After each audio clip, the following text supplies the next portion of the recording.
हाफिजा महक फातिमा। यूं तो सब जानते हैं कि अगर बच्चे को अपनी बात पूरी करवानी हो या जरूरत पूरी करवानी हो तो बच्चा रो के इशारे देता है। ये सारी माएँ जानती हैं कि अगर बच्चे को भूख लगी है, किसी चीज की तकलीफ है, कोई परेशानी है तो बच्चा रोता है, और ये कुदरत की तरफ से ऐसा सिस्टम है कि माँ समझ जाती है कि अब मेरे बच्चे को कोई चीज की जरूरत है। लेकिन क्या आप ये बात जानते हैं कि अगर आपका बच्चा बगैर जरूरत के 3 घंटे तक मुसलसल दिन के एक ही वक्त पे रोता रहे और 3 दिन से ज्यादा रोता रहे और आपका बच्चा 3 महीने से छोटा है, तो इसका मतलब है कि वो कोलिकी हो सकता है। जी हाँ, कोलिकी क्या है या कोलिक बेबीज क्या होते हैं, आज की वीडियो में आप जानेंगे। असल में देखिए, कोलिक जो डेफिनेशन है वो ये है कि 3 का हिस्सा याद रखें। जैसे कि मैंने पहले आपको बताया कि अगर आपका बच्चा 3 महीने से छोटा है, कोलिक जो बेबी होता है वो अपनी लाइफ के 2 हफ्तों के बाद होता है। इसमें क्या होता है कि आपका बच्चा दिन के किसी एक वक्त पे, जैसे कि शाम में रो रहा है, तो आप देखेंगे कि कल भी शाम के वक्त रो रहा था, इससे एक दिन पहले भी वो शाम के वक्त रो रहा था। मतलब दिन के किसी मखसूस एक वक्त में वो रोना शुरू करेगा, लगातार बिला किसी रीजन के वो रोता रहेगा। और ऐसा आप एक्सपीरियंस कर सकते हैं कि 3 दिन या 3 हफ्ते तक ऐसा हो रहा है। अगर माँ ने स्मोकिंग की है थ्रू आउट द प्रेगनेंसी तो उसका बेबी कोलिक के होने का जवाब बनता है।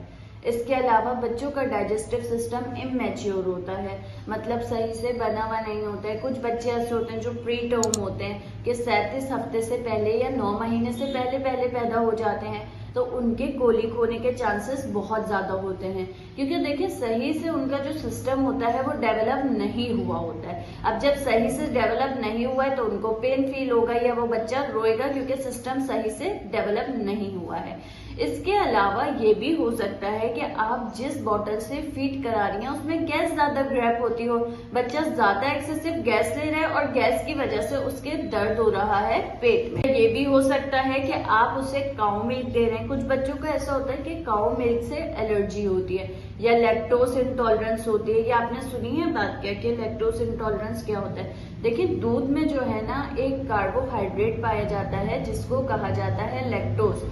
मतलब एक केमिकल समझ लें कि वो लैक्टोज दूध के अंदर पाया जाता है। अब अगर ऐसा होता है कि आपके बच्चे को वो लैक्टोज हजम नहीं हो पा रहा है तो हो सकता है कि वो कोलिक हो जाए, उसके साथ साथ उसको मोशन होने लगे, दूध हजम नहीं हो रहा है। इसके अलावा ये भी हो सकता है कि उससे जो दूध वो पी रहा है उससे एलर्जी हो। एलर्जी के साथ साथ ये भी हो सकता है कि उसका सिस्टम सही से डेवलप नहीं हुआ है, उसके गट के जो बैक्टीरिया हैं, मतलब कि जो आंतों में हर इंसान के नॉर्मल बैक्टीरिया पाए जाते हैं। आपको पता है कि जब आपको मोशन होता है तो आपका डॉक्टर आपको क्यों कहता है कि आपने जो है दही खाना है? दही में जो है प्रोबायोटिक्स होते हैं, वो क्या करते हैं कि आपके आंत में घर करते हैं और वो बेहतरीन किस्म के बैक्टीरिया होते हैं जो आपकी आंतों के लिए मुफीद होते हैं और हाजमे में मदद करते हैं। अब अगर बच्चा प्री मैच्योर है या ऐसा हो गया है कि बच्चे का सिस्टम सही से डेवलप नहीं है, तो क्या होगा कि उसकी गट में या उसकी आंतों में प्रोबायोटिक्स नहीं होंगे। जब प्रोबायोटिक्स नहीं होंगे, नॉर्मल बैक्टीरियाज नहीं होंगे, तो जाहिर है वो एक जगह आपका काफी अरसे से खाली पड़ी है, तो दूसरे आके वहां पे कब्जा कर लेंगे, दूसरे बैक्टीरियाज आके कब्जा कर लेंगे। तो इस वजह से भी हो सकता है कि आपका बेबी कोलिक हो। अब चलिए मैं आपको बताती चलूं कि साइन एंड सिम्टम्स क्या होंगे। कोलिक बेबी की जो टिपिकल साइंस होते हैं कि वो दिन के एक ही वक्त रोएगा और उसकी जो पोजीशन होगी कि उसकी पोजीशन मेन मैटर करती है कि वो अपनी मुट्ठी को, जैसे कि मैंने आपको बताया कि बिल्कुल फिस्ट उसने बंद की भी होगी और उसने अपने पैरों से पेट को दबाया हुआ होगा। अब कुछ खवातीन पूछती हैं या कुछ माएँ पूछती हैं कि आप बताएं इसकी फिर रेमेडी क्या है, कि किस तरह से सही होगा।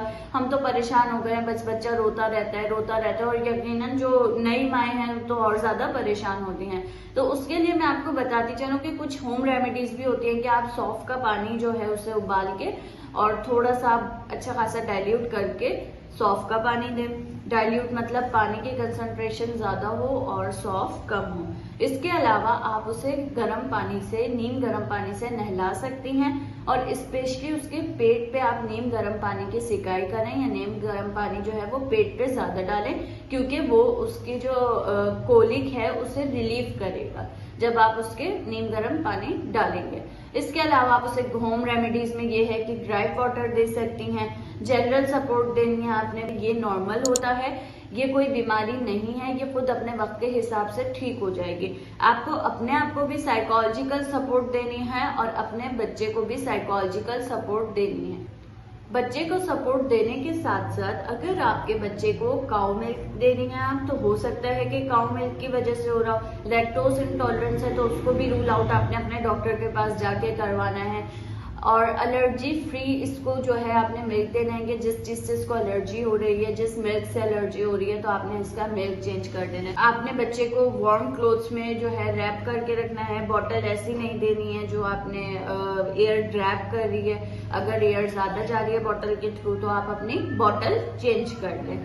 तो ये सारी जो प्रिकॉशंस थी, ये सारी प्रिकॉशन और होम रेमेडीज मैंने आपको बताई कि ये कोलिक के बारे में है। कोलिक बेबीज हो जाते हैं 2 हफ्तों के बाद, उनकी लाइफ के जो 2 हफ्ते होते हैं उसके बाद कभी भी हो जाते हैं और 12 से 16 हफ्तों में बच्चा खुद ही ठीक हो जाता है। उम्मीद करती हूँ कि आपको ये वीडियो पसंद आई होगी। मजीद इसी तरह की मालूमाती वीडियोस देखने के लिए मेरे चैनल डॉक्टर हाफिजा महक फातिमा को सब्सक्राइब करें, हमारे साथ रहिए। मिलते हैं इसी तरह की अगली वीडियो में। अल्लाह हाफिज।